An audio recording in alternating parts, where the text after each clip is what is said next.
with them and I don't know where they are. Okay, no problem.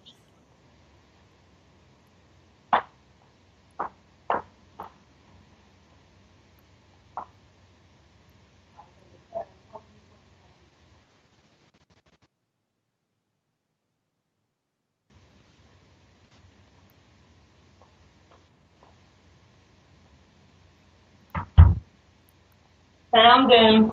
Okay, perfect. That's much better. Let me see now. Where do I plug this? Hold on.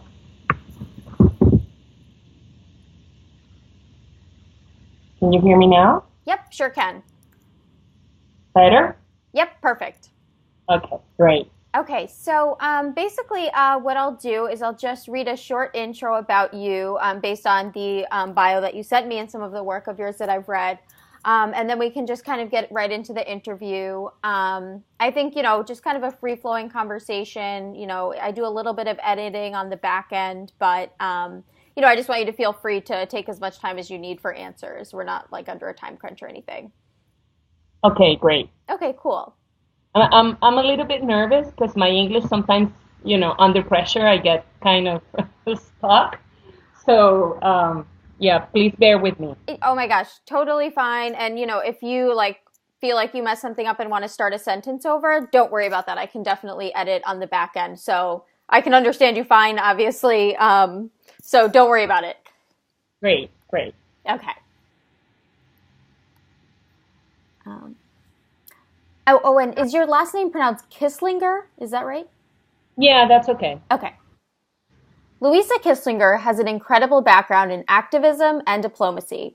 She is a former career diplomat for the Venezuelan Foreign Service, and she's also worked for the United Nations Security Council as well as the United Nations Population Fund. Luisa also maintains a strong focus on women's rights in her writing and advocacy. Luisa is joining me via Skype from her home in Caracas, Venezuela. Hi, Luisa. Thanks so much for joining the podcast. Hi, thank you so much for having me. So first, I'd love to provide our listeners with kind of a landscape of what is currently going on in Venezuela.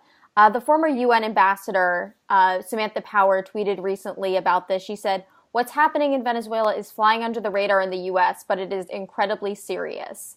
So can you give us kind of a little bit of background? This seems to have been sparked by a combination of economic and political factors, and it sort of exploded into a humanitarian crisis. So what context can you give us about what's happened? Well, the current situation in Venezuela is extremely complex.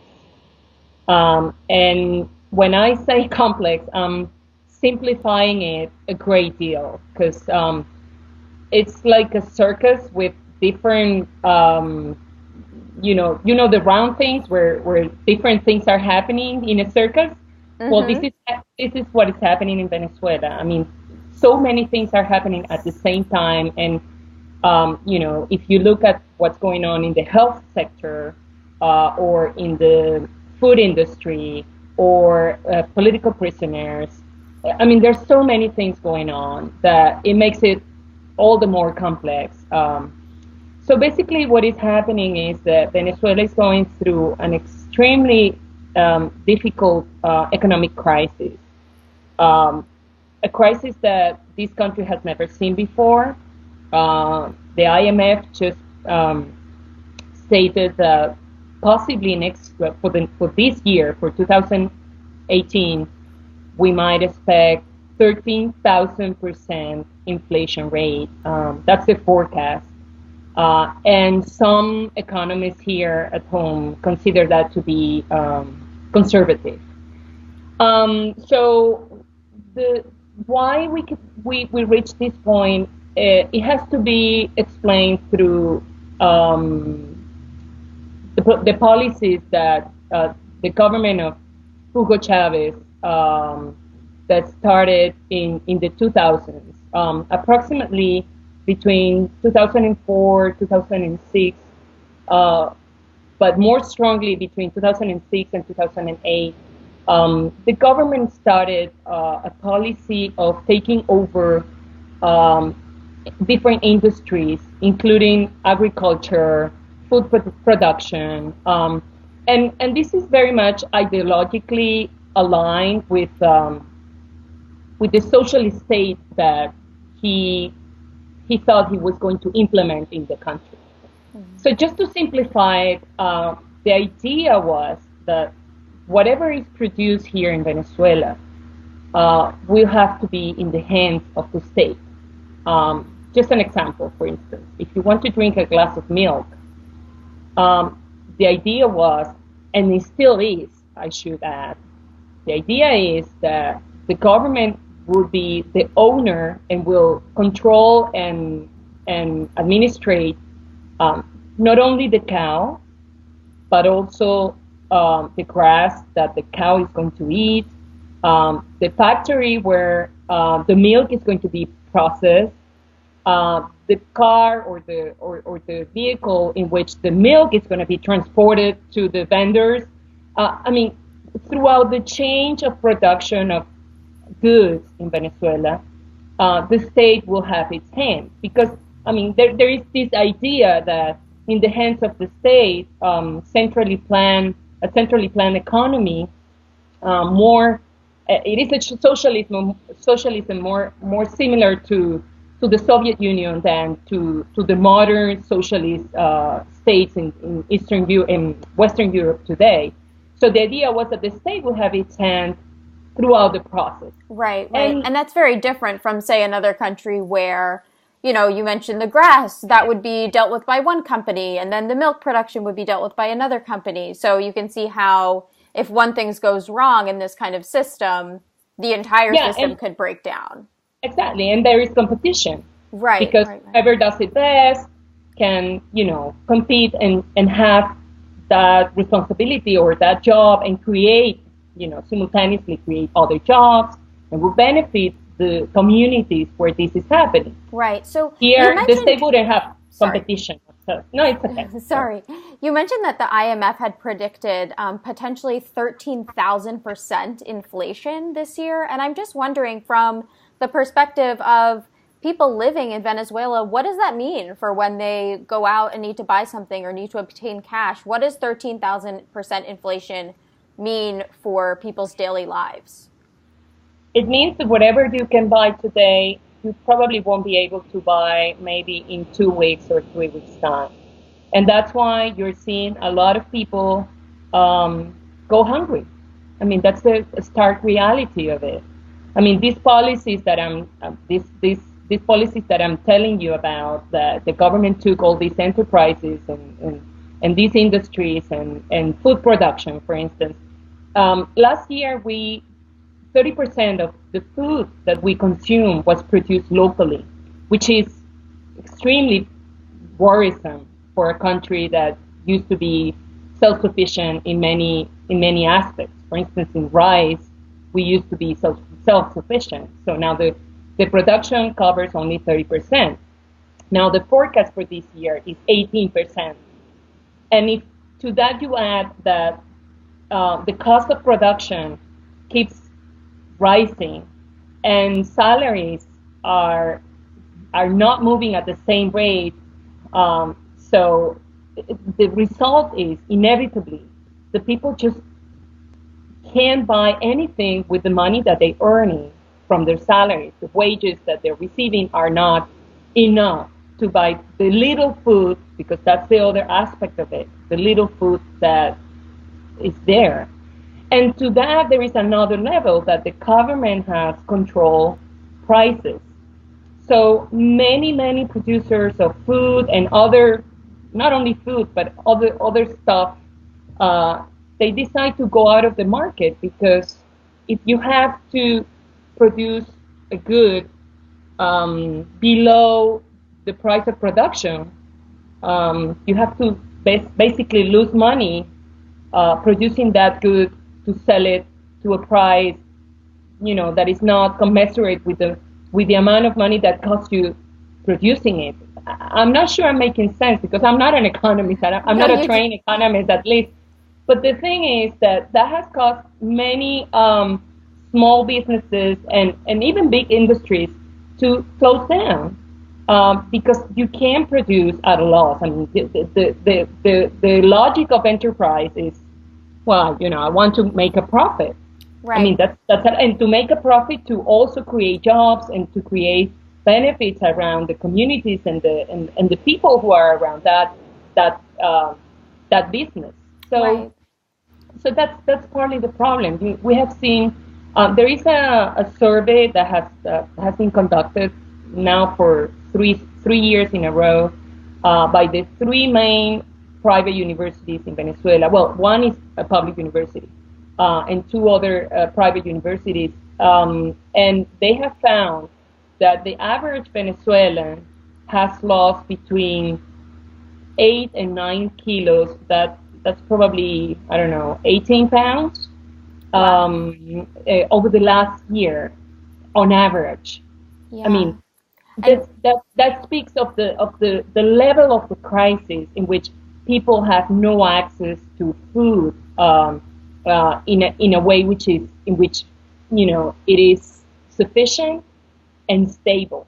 right, and UNICEF also warned of a child malnutrition crisis as well recently. So that's kind of all the more concerning. But I'm wondering, Hugo Chavez came into office. He died in 2013, and now the government is run by Nicolas Maduro. But he sort of is credited with lifting people out of poverty through social programs. And clearly things have gone in the other direction. But I'm wondering, was the current crisis predictable? Did people see it coming? You live in Venezuela. Is this something people were worried about maybe a year or 2 years ago?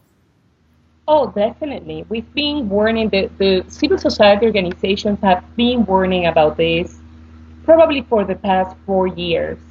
In terms of the health crisis, yeah, probably for the past 4 years too. I mean, so health and malnutrition are the two things that we have been warning about. And the food sector, the food industry has also been warning about these crises happening because of these policies that have been steadily taken by the government. I mean, obviously, the difficulty back then is that you didn't see the impact that these policies were going to have, mainly because the shortage of food that was produced here locally was made up with imports. The government had sufficient money back then, with oil prices at the rate of $100 a barrel. So the government had enough money to import whatever food production was missing from the local production, right? Mm-hmm. So to make up for the gap. But the problem is that since probably 2015, 2016, the oil prices in the world market have gone down. So the government, and also there is a profound mismanagement of funds. There is rampant corruption. So all these resources are not there to buy food to make up for whatever is not being produced here in Venezuela. Right. So the country of Venezuela has a population over 30 million people. The country itself is a bit more than twice the size of California. Is the security and resources situation different depending on where you are and what type of job you have? Oh, definitely, yeah. I mean, one of the things this crisis has done is that it has been an equalizer, if you will, in terms of the necessity that we are all facing, right? I mean, no matter how much money do you have, in terms of, if we want to talk about class, you might have your earnings or your savings in hard currency like US dollars, but still the problem is you might have the money to buy stuff, but sometimes, like the situation with medicines, sometimes you can't find them in the country. And sometimes there are certain medicines like chemotherapy drugs that you just can't buy. You just can't go to another country and buy them because, as in the U.S., these drugs are not freely available. You have to buy them through either a hospital or an insurance sort of mechanism. I mean, the crisis has been a class and socially equalizer, if you will. Yeah, that's But interesting. certainly, when you go to certain areas of the country, obviously the crisis is it's felt in a much more difficult and harsh way. For instance, the situation across the border between Venezuela and Colombia, or the situation across the border of Venezuela and Brazil, uh, particularly the border with Colombia, where there is a big population of indigenous people. Zulia state, which is one of the states that is in the border with Colombia, in the Guajira region, has the majority of 61% of the indigenous population in Venezuela. So the situation there is staggering. It's just horrible. I mean, malnutrition, lack of access to basic services, lack of access to food, lack of access to medical services, to health services, to medicines. So we are seeing lots of bad news coming out of that region where indigenous, they have been traditionally and historically marginalized.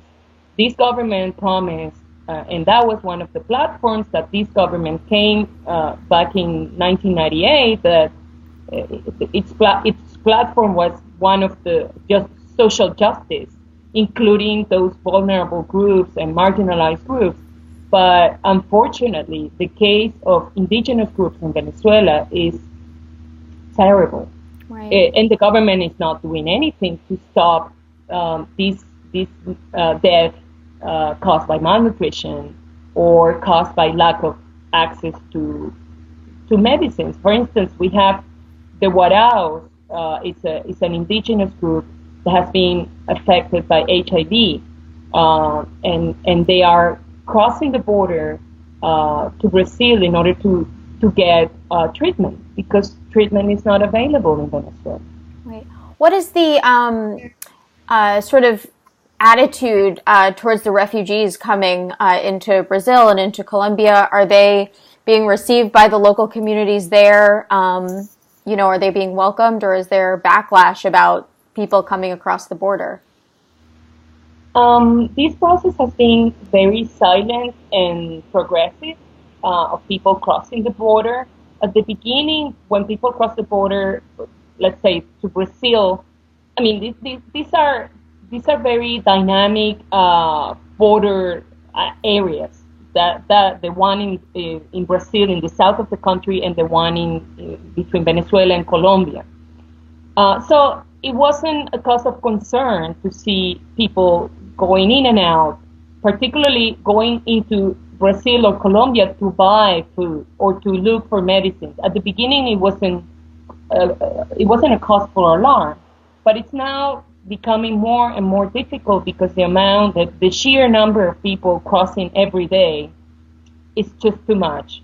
And there's a lot of people who are not only crossing the border in order to buy either food or medicines, but they're also crossing the border to stay. And that's putting a lot of pressure on health budgets and health services, education. And so we're starting to see, although the attitude of the Brazilian and the Colombian government has been very welcoming, one has to say that, towards Venezuelan migration, there have been recent events that are beginning to complicate the situation. For instance, last week there were clashes between Venezuelan migrants who were staying in a public square in the border town of Cucuta. So there is a lot of friction because there's people there either begging or asking the Colombian government to provide for housing and food. So the local government was having difficulties with managing the amount of people and the activities these people were doing. So it is starting to create friction, and it started to become difficult to handle. So I wouldn't be surprised if in the next weeks or months we see a coordinated response by international agencies and the governments of Brazil and Colombia and others in the Caribbean front, in the Caribbean coastline, like Trinidad and Tobago, Aruba, Curacao, maybe taking some concrete measures to deal with the flow of Venezuelan migrants crossing the border. Right. So it was also announced that an election will be held on April 30th, and that's earlier than expected. So I'm wondering, what is the significance of that earlier date, and how have people been reacting to it? Are people going to participate? Is there a sense that this is going to be a fair election? Well, the election has a problem in its origin, which is the election was called or is being organized by a decree adopted by the illegal Constitutional Assembly. As you know, last year, the response to the protests in the streets for 4 months was to convene a constitutional assembly in an electoral process that was considered illegal because it didn't meet the minimum requirements, and also it wasn't deemed necessary.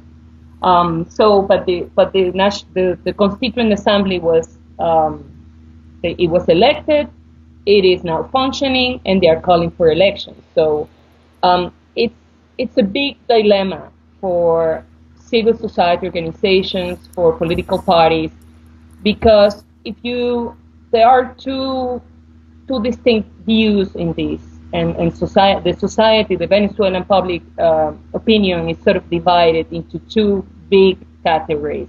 One is that if you participate, you are validating an illegal structure as the Constitutional Assembly is. So you're sort of giving in to the government's desire to get the Constitutional Assembly validated. And the other view is that no matter what is happening, we have to stick to the fact that there are elections, and we have to protect the right to vote, and we have to use the vote as an instrument to defeat this government and its murky ways. So these two distinct views, obviously there are shades in between and different opinions, but these are the main 2 points that are being put forward. Now the question is, there is a big question in between, that is putting the election on, let's say, we still don't know what the formal date for the election is, but the decree says that it has to be in the first 4 months of the year. So let's say that the election happens in April. Constitutionally, the new president has to take oath of office in January 2019. So a big question also is, well, what's going to happen? Is it viable if, let's say, the opposition gets its act together and we manage as civil society to go to the polls and win? What happens if an opposition candidate wins the election but has to take office in January? It's a long time between April and January 2019, and there are a lot of questions about the viability and whether or not that would be respected by the government or not. So there are still a lot of questions surrounding the electoral process, and there is an effort, it's called a dialogue between the government of Venezuela and the opposition, represented by the legitimate National Assembly that was elected in 2015, and they have been negotiating for a while now. Yesterday, apparently there are some points that have been agreed upon, and on Monday they're going to supposedly meet again. And the main issue are the minimum conditions or the ideal conditions for this electoral process to be respected by the government. But it is a big question mark. It's very unpredictable. Right. So I'm wondering, what do you see as the potential pathways ahead right now? Do you see sort of an ideal outcome that the opposition is hoping for? Like, where would you hope this kind of ends up in maybe 5 years? Well, ideally, we would have a political change in the country. I mean, that would be an ideal that we hope it's going to happen through these elections or other elections, because the fact that we have the decree by the Constituent Assembly doesn't mean that the date for the election doesn't have to be moved. It could happen later this year, but the problem is that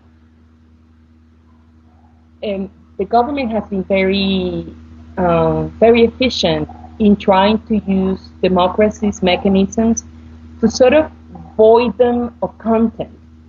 I don't know if I'm making myself clear, and I will try to explain.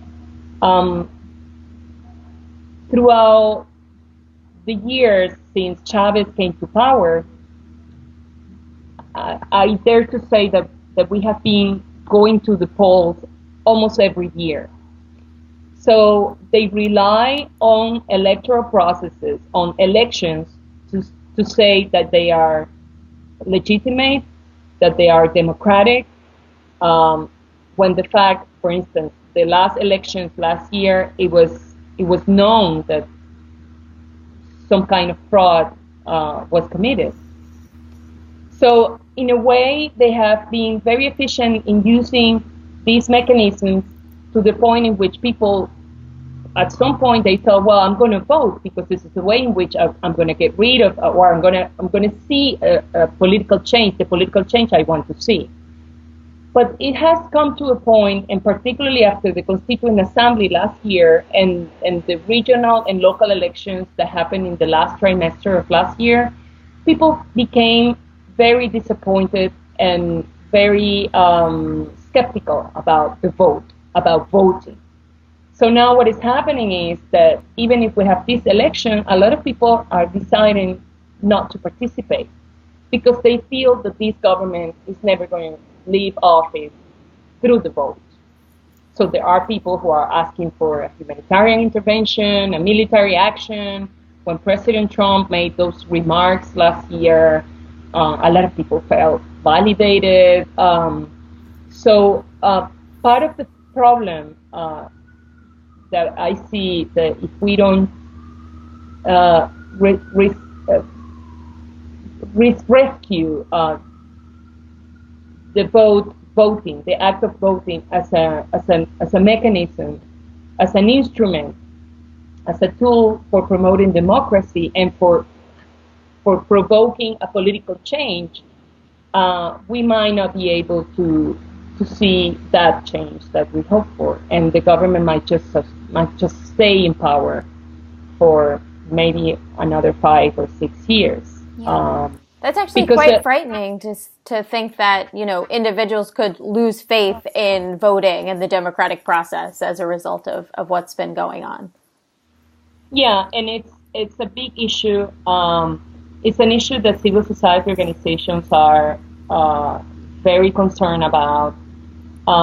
There are factions within the opposition who are also questioning the validity of voting, the validity of participating, and at the end of the day, that's not affecting the government. It is affecting democracy in Venezuela, and I think that was part of the government has been very efficient in that way, in which they have undermined democracy in order to stay in power. Mm-hmm. So. Is there anything that you think the international community or civil society groups, is there one thing that you think would really move the needle and help the situation? Or do you think that the international community is really doing as much as they can at this point? What's your perspective on that? I think the international community has a lot to say in this process, and I think they have been doing that. They have stepped up to the plate in the past maybe 8 to 9 months. Particularly, the Lima group has been very vocal, very active. The United States, Canada, and now the European Union have imposed sanctions on key government officials who are suspected of dealing with money laundering and other illicit activities. So that has put pressure on the government, and that has been very efficient. Now, to do more than that, well, maybe there are avenues in which certain pressure can be exerted on the government, but unless there is an effort internally to also get better organized. I'm not criticizing the opposition here. I'm just saying that I think there's a need for the opposition to grow and to mature in terms of coherence and try to be more to be more encompassing. I don't know if that's a word in English, but yeah. to encompass other social groups that are also opposing Maduro's regime. So the international community certainly has a main role in this. Now, I also worry about the fact that all efforts seem to be concentrated on the political electoral issue. And the reality is that the humanitarian emergency that Venezuela is in can't wait for a political resolution. I mean, the timing of the political resolution is not the timing of the humanitarian crisis. People are dying every day in numbers that would surprise you. Just yesterday, Codevida, which is a coalition of civil society organizations that work with the right to health in Venezuela,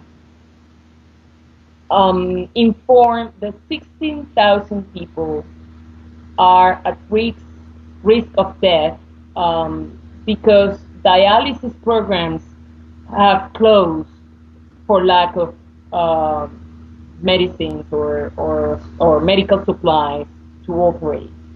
I mean, the 16,000 kidney patients who see their lives at risk, and that's only one example.